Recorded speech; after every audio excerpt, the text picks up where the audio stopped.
오늘 하나님의 말씀은 스가랴 14장 12절에서 21절까지의 말씀입니다. 오늘 본문은 스가랴의 마지막 본문입니다. 그 마지막 본문 바로 전에 있는 14장 1절부터 11절까지의 말씀은 금요일 매일 묵상해 보시면 될 것 같습니다. 오늘 본문은 스가랴의 마지막 본문입니다. 그래서 14장 전체를 보시면 여호와의 날이 오는데 그때 심판이 올 것이다 라는 것을 얘기를 하고 있는 것이죠. 그리고 그 심판에 관한 그 양면성을 얘기하는데요. 심판의 양면성이라 한다면 심판 자체가 가지고 있는 양면성은 결국 멸망이냐 구원이냐 이 두 개가 되겠죠. 그래서 14장 전체를 보시면은 여호와의 날에 심판이 있는데 그 심판의 멸망과 그 다음에 구원의 이 두 부분이 교차되고 있는데요. 교차된다는 말은 오늘 본문의 12절부터 15절까지는 여호와의 날에 심판이 올 것이다. 그러니까 멸망이 올 것이다 라는 얘기를 하고 있고 16절부터 21절까지는 다시 구원에 관한 이야기가 나와 있어요.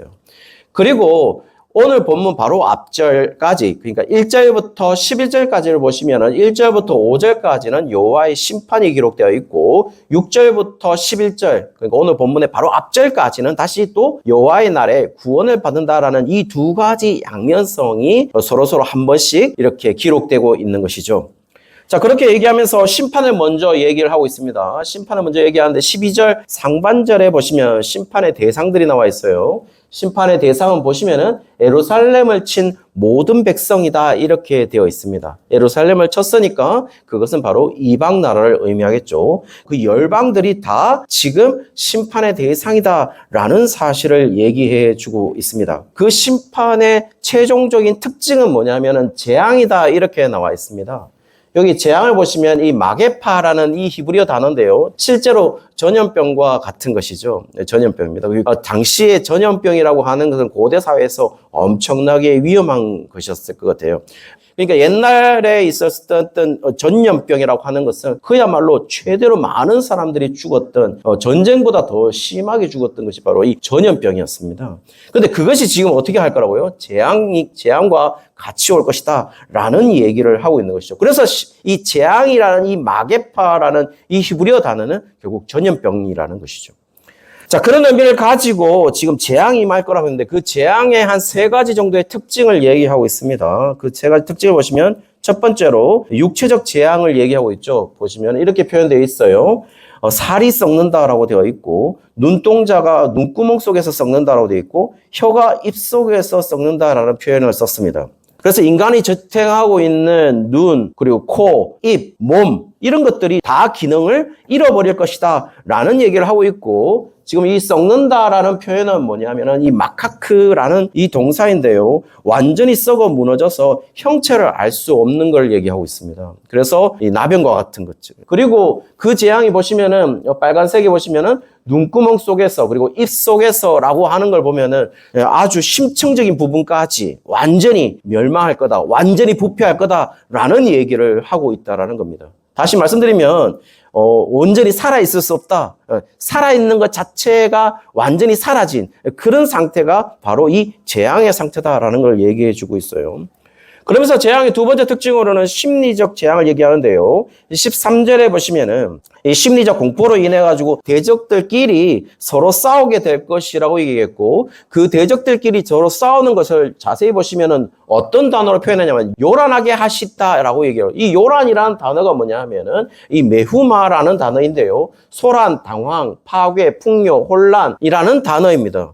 영어로 표현되어 있는데요. 영어 성경에는 어떻게 표현되냐면은 패닉이라고 표현되어 있습니다. 그러면 여러분 너무 잘 아시죠? 패닉 상태다. 그래서 나라들끼리 대적들끼리 서로 싸워서 심리적으로 공포가 올 건데 어느 정도냐? 패닉 상태에 이를 거다라고 얘기하는 거죠. 어떤 성격인가요? 재앙의 성격이 이렇게 앞절에는 육체적으로 그렇게 재앙이 있었지만은 두 번째는 심리적으로 이렇게 재앙이 이를 것이다. 패닉 상태가 될 거다라는 얘기를 하고 있고 피차 손으로 붙잡으며 피차 손을 들어 칠 것이다라는 말은 서로서로 심리적 공포로 인해서 불안감으로 서로서로 싸우게 될 것이다라는 얘기를 하고 있다는 겁니다. 그러니까 이런 거죠. 서로 살아남기 위해서 싸우는 겁니다. 근데 결국 어떻게 되는 겁니까? 재앙이다 이렇게 얘기하는 것이죠. 그러면서 세 번째 특징을 얘기하고 있어요. 14절부터 세 번째 특징을 얘기하고 있는데요. 대적들이 가지고 있던 물질들이 상실되게 될 것이다. 그러니까 없어질 것이다 라는 얘기를 하면서 14절에 유다가 예루살렘에서 하나님의 백성들을 중심으로 대적들과 싸울 것이라고 얘기하고 있고 그 승리는 유다가 가질 거다라는 얘기도 하고 있어요. 그 얘기를 어떻게 하고 있냐면 전리품을 가지게 될 거다라는 얘기를 하고 있습니다. 전리품들이 다 어떻게 되냐면 모여진다라고 표현되고 있어요. 그 모여진다는 말은 뭘 말한 것이겠습니까? 왜 내가 승리해서 내가 그 전리품들을 내가 가졌다, 내가 모았다라고 표현되어지지 않고 모여졌다라고 표현되고 있을까요? 수동태로 표현되어 있을까요? 그 말은 결국 유다 자신의 힘으로 뭔가를 싸워서 이겨서 전리품을 모으는 게 아니고 자기 스스로 모으는 게 아니고 모여졌다라는 말은 결국 이 싸움을 누가 한다고요? 하나님이 하실 것이다 라는 얘기를 하고 있는 것이죠. 다시 말씀드리면 이렇습니다. 지금까지 설명된 재앙들은 결국 누가 하시는 것입니까? 하나님이 하시는 것이죠. 그 얘기를 지금 하고 있는 것이고 15절에 보시면은 대적들이 가진 가축에도 똑같은 재앙이 임한다고 얘기하는 것은 그들이 가진 모든 것들이 상실되게 될 것이다 라고 얘기한다는 겁니다. 사랑하는 성도님들, 우리는 저를 포함해서 다 간사해서 남이 가지고 있는 게 훨씬 많이 가진 것처럼 보여요. 그렇지 않나요? 그런데요, 사실은 그것이 만약에 하나님이 없는 인생에서 그렇게 가지고 있는 것들은 다 재앙의 대상들이다 이렇게 얘기하시는 것이고 그것은 없어지는 거야 라고 얘기한다는 겁니다. 우리가 부러워하는 것들이 말이죠. 자, 그러면서 16절부터는 구원에 관한 이야기를 하기 시작해요. 그러면서 하나님의 선택받은 백성들은 반드시 구원받을 것이다 라는 얘기를 하고 있다는 거죠. 그런데요, 성도님들 중요한 게 하나 있습니다. 16절에 구원받는 대상들을 한번 보시죠. 예루살렘을 치러 왔던 이방 나라들 중에 남은 자다 이렇게 되어 있어요. 성도님들 이상하지 않아요? 저는 이 분위기 속에서 누가 구원을 받아야 되냐면 다른 나라가 예루살렘을 치러 왔으니 예루살렘이 구원을 받아야 되잖아요. 그렇죠? 그런데 거기에서 그 얘기를 하지 않냐고 스가랴가 뭐냐면 그 치러 온 그 이방 나라들 중에 남은 자가 구원받을 거다 이런 얘기를 하고 있다는 겁니다. 놀라운 얘기입니다, 사실은. 그러면서 그 남은 자가 있다라고 얘기를 하고 있고 그 사람들이 어떻게 할 거냐? 예루살렘을 치러 오는 게 아니고 예루살렘으로 날마다 올라와서 여호와께 경배하면서 뭘 지킬 것이다라고 얘기하냐면 초막절을 지킬 것이다 이렇게 얘기하고 있다는 겁니다. 자, 그래서 여러분 보시면은 왜 6월절이나 그 다음에 맥추절이 아닌 왜 초막절을 언급했을까요? 왜 초막절을 언급했냐면 그거는 의미가 있습니다. 초막절을 말하는 거는 지금 말하는 시기가 여호와의 날이라는 것이고 여호와의 날에 이루어질 일들을 얘기하고 있어요. 그 말은 여호와의 날이라는 것은 늘 the last day라고 해서 종말을 의미하는 것이고 마지막 날을 의미하는 거예요. 그래서 가장 마지막 절기인 초막절을 지금 언급하고 있는 것이죠. 그래서 6월절로부터 시작해서 그 다음에 맥추절 가장 마지막 절기가 바로 초막절이 되는 것이죠. 그래서 초막절을 언급하고 있는 것이고 그렇다면 초막절은 어떤 의미를 가지고 있는데요? 라고 물으신다면은 레위기 23장 43절을 보시면은 이는 내가 이스라엘 자손을 애굽 땅에서 인도하여 내던 때에 초막에 거주하게 한 줄을 너희 대대로 알게 함이니라. 나는 너희의 하나님 여호와이니라 라고 되어 있어요. 그렇죠? 자, 그러면 성도님들 초막절은 정말 희한한 게 뭐냐면은 광야 생활에서 초막절을 지키지 않아요. 초막절이라고 하는 것은 결국에는 추수를 해서 그것을 저장하는, 그것을 기념하는 것이 바로 초막절이에요. 그렇다면 가나안 정착 후에 열매 맺은 것을 보관하면서 기념했던 절기가 바로 이 초막절이라는 것이죠. 그런데요, 그 초막절을 기념하면서 레위기 23장 43절은 뭘 얘기했냐면은 너는 그렇게 가나안 땅에서 정착해서 열매를 맺어서 보관할 때 뭘 기억해야 하냐면은 애굽 땅에서 인도하던 때에 초막을 지었던 것을 기억하라는 겁니다. 그 말은 뭘 말한 겁니까? 광야 생활은 어땠나요? 추수를 해서 먹는 때가 아니죠. 광야 생활은. 광야 생활은 어떻게 했나요? 하나님이 전적으로 먹이시고 입히시고 그렇게 했다라는 겁니다. 그렇죠. 그렇다면은 자, 가나안 땅에서 너희들이 경작해서 추수를 해서 그거를 열매 맺고 이제 그것을 저장을 했다라고 하는 것은 뭘 기억해야 되는 거냐? 광야 생활에서 너희가 그것을 하지 않았을 때도 너희를 먹이셨던 하나님, 그 하나님을 초막절 너희가 추수해서 먹을 때도 그 하나님을 기억해야 된다라는 얘기를 말하기 위해서 초막절을 지키라고 얘기하는 것이죠. 그 얘기를 하고 있다는 겁니다. 사랑하는 성도님들, 그러므로 지금 뭡니까? 여호와 없이 아무것도 할 수 없었던 그때에도 여전히 하나님이 하나님으로 인하여 너희가 먹고 살았다는 것을 기억하는 것이 뭐라고요? 초막절이었다라는 겁니다. 가나안 땅에 도착을 했어요. 정착을 했습니다. 그리고 이 3대 절기는 꼭 지키라고 하잖아요. 유월절, 맥추절, 수장절, 이 초막절입니다. 수장절이. 그렇다면은 생각을 해보십시오. 가나안 땅에 들어갔어요. 이제 여러 해가 지나고 나면은 거기에는 또 누가 있겠습니까? 히브리 백성들 가운데, 이스라엘 백성들 가운데는 이 광야를 겪지 못했던 다른 세대들도 똑같은 애들도 태어나고 있었을 거 아닙니까? 그런데 이 절기를 지키라고 한 거는 결국 뭘 의미한다는 겁니까? 너희를 애굽 땅에서 이끌어낸 여호와가 너희를 구원하신 것이다 라는 것을 기억하는 것이 바로 유월절, 맥추절, 수장절이었다는 초막절이었다라는 것이죠. 결국 이스라엘 백성들은 어떤 공통점을 가지고 있느냐? 그것을 경험했든 경험하지 않았든 출애굽을 자신이 겪었던, 자신이 경험했던, 자신이 믿고 있는 자신의 역사로 받아들이는 자가 바로 여호와의 백성이다라는 사실을 이 절기를 통하여서 얘기하고 있는 것이죠. 지금 누가 와서 초막절을 지키라고 얘기하죠? 예루살렘을 치러 왔던 남은 자들, 이방 나라들입니다. 이방인들이 와서 초막절을 지키라고 말한 것은 이방 나라들은 단 한 명도 이 출애굽을 경험한 사람들이 없죠. 그런데 초막절을 지키라 하는 것은 이방 나라이든 그 사람이 유대인이든 히브리 백성이든 이스라엘 사람이든 그것을 자신의 역사로 받아들이냐 받아들이지 않느냐, 이것이 여호와의 백성이냐 여호와의 백성이 아니냐를 결정한다라는 얘기를 하고 있다는 것입니다. 그러면서 17절에 보시면은 17절에 이방 나라들의 남은 자들 가운데 그 역사를 자신의 역사로 받아들인 사람들과 받아들이지 않는 사람들이 나올 것인데, 그 경배하러 올라오지 아니하는 자들에게 뭐라고 얘기하냐? 비를 내리지 않겠다라고 말하고 있어요. 비는 어떤 비냐 하면은 바로 이른비를 얘기합니다. 여러분, 이른비와 늦은비 잘 아시죠? 이른비는 가을비이고 늦은비는 봄비입니다. 왜 이른비가 가을비고 왜 늦은비가 봄비냐면은 이스라엘의 시작은 가을부터 시작되거든요. 9월부터 시작됩니다.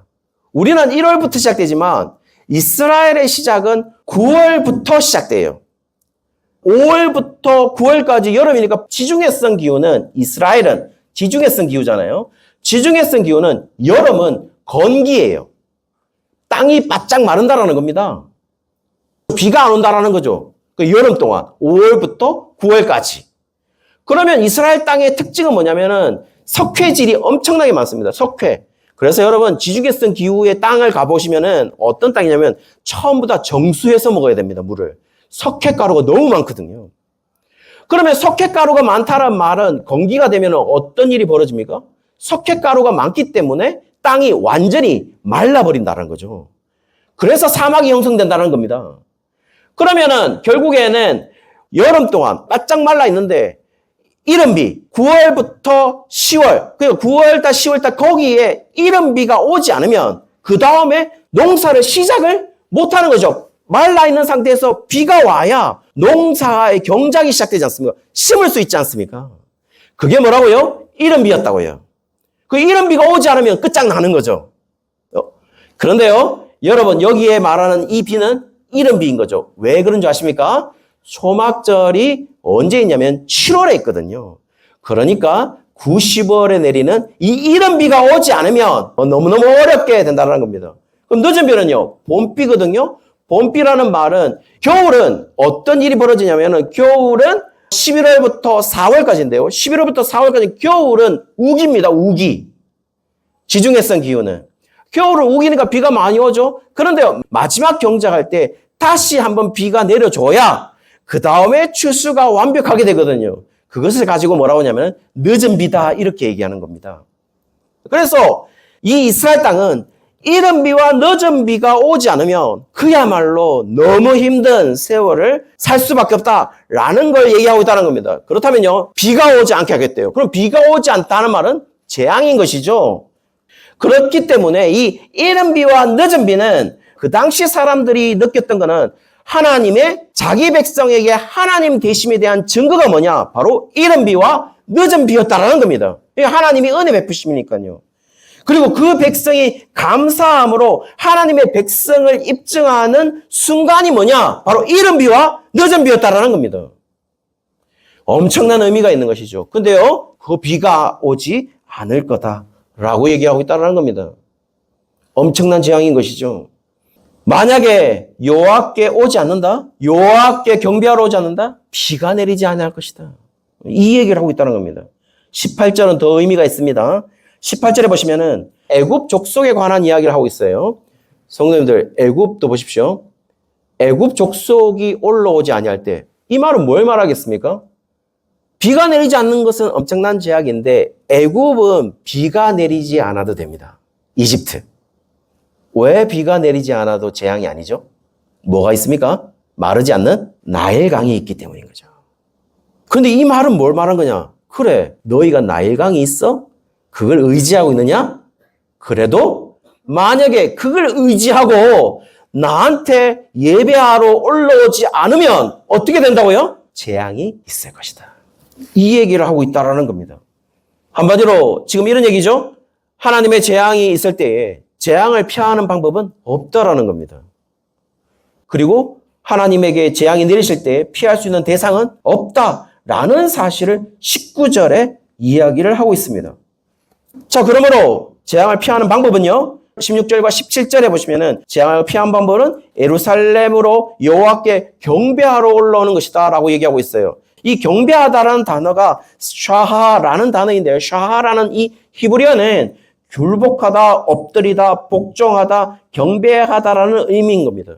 다시 말씀드리는 겁니다. 여러분, 예배가 뭡니까? 여호와를 예배한다는 게 뭘 말하는 거겠어요? 여호와께 굴복하다라는 겁니다. 여호와께 굴복하다라는 말은 뭘 말하겠습니까? 자신의 의지를 다 내려놓는 것이죠. 굴복하다는, 내한테 복종한다는 거는. 사랑하는 성도님들, 우리가 예배하니까 우리가 예배가 너무 풍족한 예배의 시대를 살고 있어요. 어딜 가면 예배할 수 있습니다. 이제는 유튜브만 들어도 예배를 할 수가 있죠. 말씀이 들려오니까요. 그런데요, 여러분, 진짜 예배는 뭐냐면은 그 예배를 통해서 내 의지를 내려놓는 것이 예배인 것이죠. 여호와께 복종하고 여호와께 굴복당하는 것이 바로 예배인 것입니다. 예배 그렇게 쉬운 게 아닙니다, 여러분. 예배는 쉽지 않기 때문에 굉장히 귀중한 것이죠. 소중한 것입니다. 그 말을 하면서 이것이 이방인들에게만 적용되는 것이 아니라 이스라엘에도 상당히 적용이 된다라는 것을 얘기하고 있는데요. 사실은 지금 계속 본문에 얘기하고 있는 것은 뭐냐면 이스라엘 대상으로 하지 않고 이방 나라들의 멸망받는 자와 남은 자의 구원, 이것만을 얘기하고 있거든요. 그렇다면요, 스가랴는 이 얘기를 하고 싶은 거죠. 이방인이든 유대인이든 그게 남은 자의 구원은 어떻게 이루어진다고요? 결국에는 출애굽의 역사를 자기의 역사로 받아들이는 자냐, 받아들이지 않는 자냐라는 것이 지금 그것으로 결정된다라는 얘기를 하고 있다라는 것입니다. 사랑하는 성도님들, 이 스가랴 시대에 이 얘기를 듣고 있는 첫 번째 독자들은 바사 제국의 첫 왕인 고레스가 칙령을 내려서 돌아오는 자들입니다. 그 말은 어떤 이야기냐면은 지금 여기에 이 이야기를 듣고 있는 자는 출애굽 역사를 경험하지 아니한 출애굽한 지 900년 이상 그 이후의 사람들이 이 얘기를 듣고 있다라는 겁니다. 이스라엘 백성들이요. 돌아온 백성들이요. 그렇다면요, 그 사람들에게도 뭘 얘기하고 있냐? 너희들도 똑같다. 결국 하나님의 백성의 기준은 뭐냐? 출애굽의 역사를 지금 내 역사로 받아들이고 있는 사람들이냐? 있지 않는 사람들이냐? 거기에 나의 백성이냐? 나의 백성이 아니냐가 이 결정이 된다라는 것을 얘기하는 것이고, 또 여러분 생각해 보십시오. 돌아왔습니다. 이제 경작을 할 수 있어요. 추수를 할 수 있을 거 아니에요. 추수를 하고 있다 하더라도 내가 비를 내리지 않는다면 과연 너희들은 어떻게 되겠느냐? 라고 지금 말을 하고 있다는 거죠. 결국 너희들이 먹을 수 있는 것, 너희들이 입을 수 있는 것, 너희들이 살 수 있는 것은 결국 누구로 인하여 사느냐? 여호와로 인하여 살아갈 것이다 라는 얘기를 하고 있다라는 겁니다. 그리고 그 얘기를 하는 거죠. 내가 만약에 조금 이런 표현을 좀 그랬으면 내가 숫절려가지고 재앙 내리겠다? 그러면 재앙을 피할 수 있는 자가 있느냐? 단 한 명도 그 재앙을 피할 수 없다라는 얘기를 지금 하고 있다라는 겁니다. 그러면 그렇게 경배하러 올라오는 자가 정말 회복되는 자고 그 사람이 구원을 받을 것인데 예루살렘의 회복의 모습이 어떤 것이냐, 진짜 회복이 뭐냐라는 얘기를 하면서 굉장히 의미심장한 얘기를 했어요.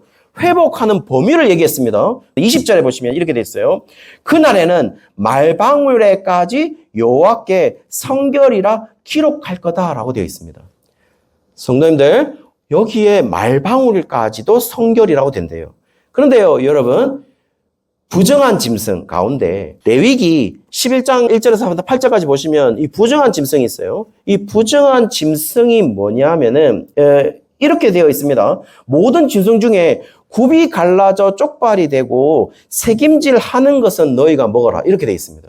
그러면 상식적인 문제인데요. 말이 굽이 갈라져 있습니까? 안 갈라져 있죠, 말은. 안 갈라져 있죠. 그러면 어떤 짐승이라는 겁니까? 먹을 수 없는 짐승이라는 거죠. 부정한 짐승이라는 겁니다. 여기 보시면 돼지도 되어 있고 사반도 되어 있고 그 다음에 낙타도 되어 있어요. 그러니까 가장 부정한 짐승으로서 대표되는 것이 뭐냐면 말과 돼지였던 것이죠.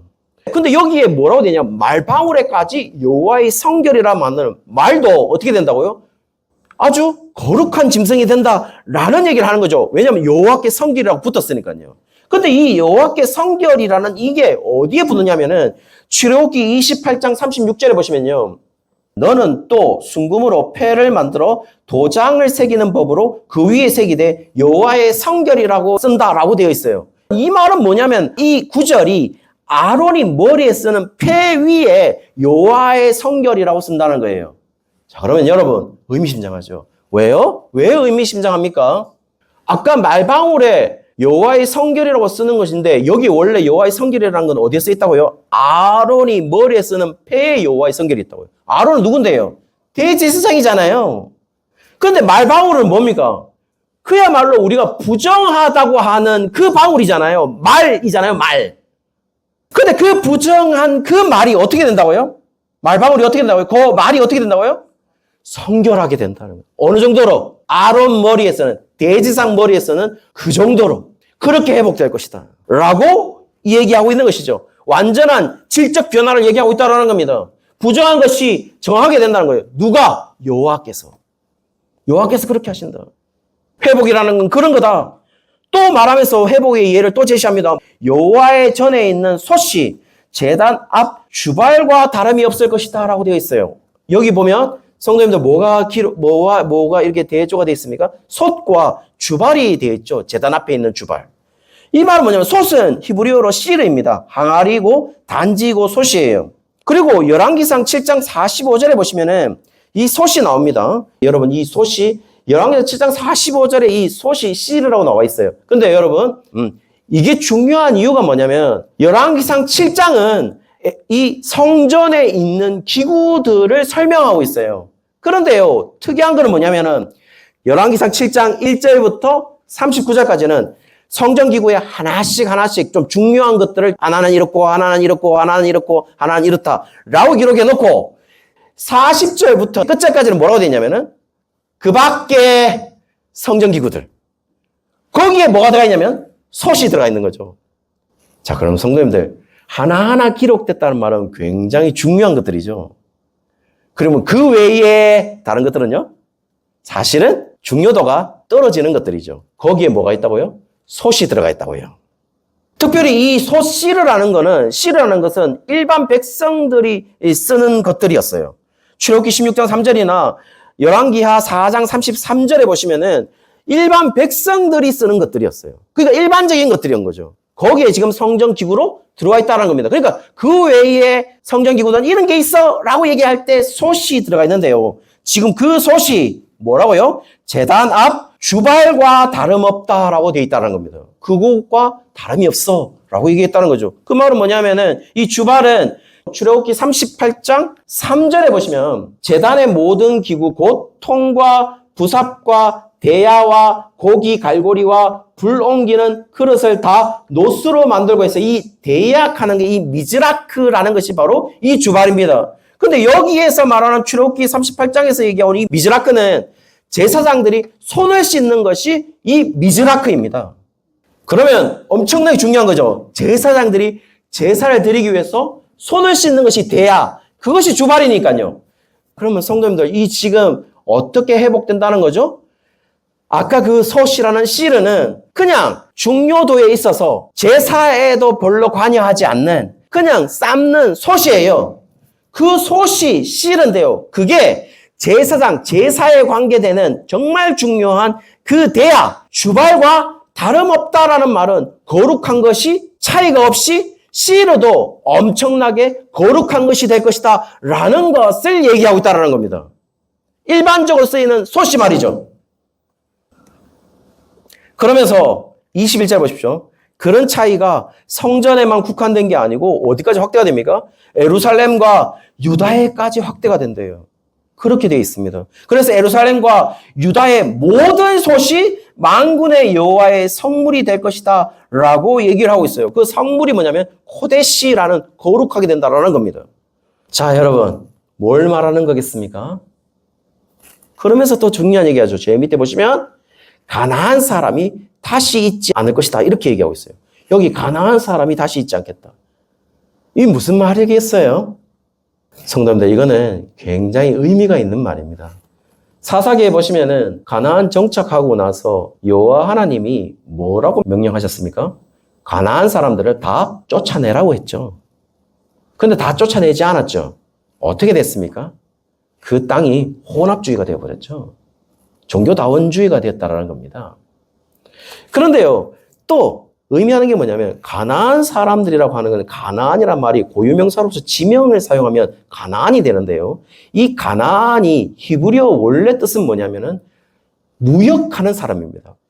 상품을 파는 사람을 가나안이라는 이 히브리어를 사용합니다. 상품을 파는 상인을 하는 사람, 무역하는 사람들을 가나안이다 이렇게 얘기하거든요. 그 말은 뭘 말하는 거겠습니까? 사실은 이 땅 안에서 주 사업은 뭔데요? 농업을 해서 하나님이 이른 비와 늦은 비의 은혜로 먹고 사는 사람인데 가나안이라고 하는 사람들은 그야말로 그걸로 먹고 사는 사람들이 아니라 하나님이 일을 하지 않은 무역으로서 그 일을 감당하는 사람들이잖아요. 그러므로 지금 이 사람들은 거룩한 백성이 아닌 거죠. 하나님과 관계하지 않은 일들을 감당하고 있으니까요. 그것을 의미하고 있다는 겁니다. 자, 그러면요. 여기에 하나님은 거룩과 거룩하지 않은 것을 어떻게 구분했냐면은 결국에는 그것이 하나님과 관계된 일들이면 거룩의 차이가 없이 다 거룩한 것이다라는 것을 하나님의 성결이라는 패를 붙인대요. 그게 아론의 머리에 있는 패든 아니면 일반적으로 쓰이고 있던 솥이든 그리고 우리가 부정하다고 하는 말이든 다 하나님과 관계돼서 하나님을 위하여 존재하는 것들은 다 거룩한 것이다 라고 얘기하는 것이고 그것이 일반적으로 그 거룩이 회복될 거다라는 얘기를 하고 있다는 겁니다. 그리고 그 회복되는 것 가운데 정말 여기 이 당시에 돈을 가지고 있었던 가나안 사람들은요 여기 있지 못한대요. 그 사람들은 거룩하지 못하다고요. 그렇다면요 거룩이라는 게 뭘까요? 거룩해져서 회복된다는 게 뭘까요? 결국에는 여호와와 관계된 것이고 그 여호와께서 회복시켜서 거룩함으로 연합될 수 있는 것 그것이 바로 진정한 회복이다 라는 얘기를 하고 있다는 것이고 그리고 또 회복 중에 또 한 가지 요소는요 거룩하지 못한 하나님과 관계없는 것들을 철저하게 어떻게 된다고요? 끊어낸다 라는 사실을 끊어버린다 분리시킨다 가나안 사람들을 거기에 있지 아니하겠다 라는 말은 결국 하나님과 관계없는 것들은 끊어버리겠다라는 것이 뭐라고요? 거룩이라고요. 우리의 회복이라고요. 그러면 성도님들 우리는 이렇게 말하고 싶어요. 오늘 주일입니다. 주일 오면 다 거룩한 거겠죠.